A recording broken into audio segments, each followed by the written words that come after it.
सुखदेव भगवान बोले राजन, ब्रज की कुछ कन्याएं जो है आज माँ कात्यायनी की पूजा करती हैं और प्रातःकाल यमुना में जाकर के स्नान करती हैं नग्न हो करके। तो एक दिन भगवान ने चीरहरण लीला की है। यमुना जी में गोपिका जो है स्नान कर रही थी नग्न हो करके।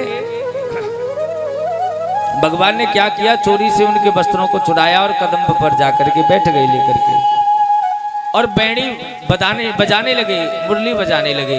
अब तो मुरली की आवाज जो सुनी तो गोपियां कहने लगी, अरे कन्हैया आ रहे हैं, जल्दी जल्दी चलो, वस्त्रों को लो पहन लो।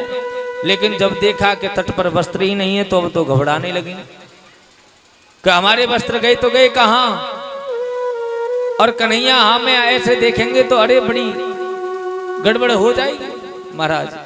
तो कन्हैया ने ऊपर से आवाज लगाई, बोले अरे गोपियों बाहर आओ और अपने वस्त्रों को ले जाओ।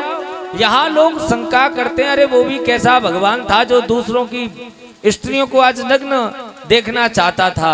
तो यहाँ बड़े सोचने की और समझने की बात है। जिस समय भगवान ने बाल लीला ये चीरहरण लीला की है उस समय भगवान की उम्र केवल 5 वर्ष की थी, और 5 वर्ष के बालक के मन में कभी काम भाव नहीं आ सकता है। दूसरी बात, अगर भगवान को किसी को नग्न देखना है तो महाराज उसके सामने हम हजारों वस्त्रों को धारण करके भी खड़े हो जाए ना, तब भी उसके सामने निर्वस्त्र ही रहेंगे।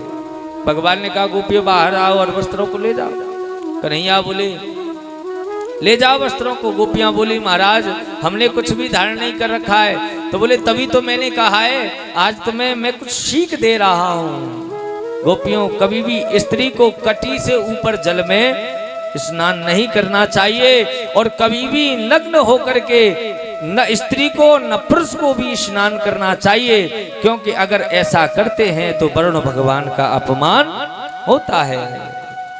इसलिए कभी जल में नदी में नग्न होकर के पूर्ण नग्न होकर के स्नान नहीं करना चाहिए। गोपियों को समझाया।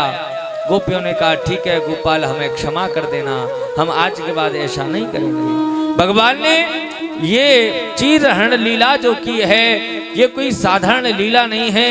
भगवान ने जीव और ईश्वर के बीच में जो माया रूपी आवरण जो चीर पड़ा हुआ था उसको खींचा है। ईश्वर और जीव के मिलन की लीला को आज भगवान ने सिद्ध किया है। बोलो गोविंद भगवान की जय।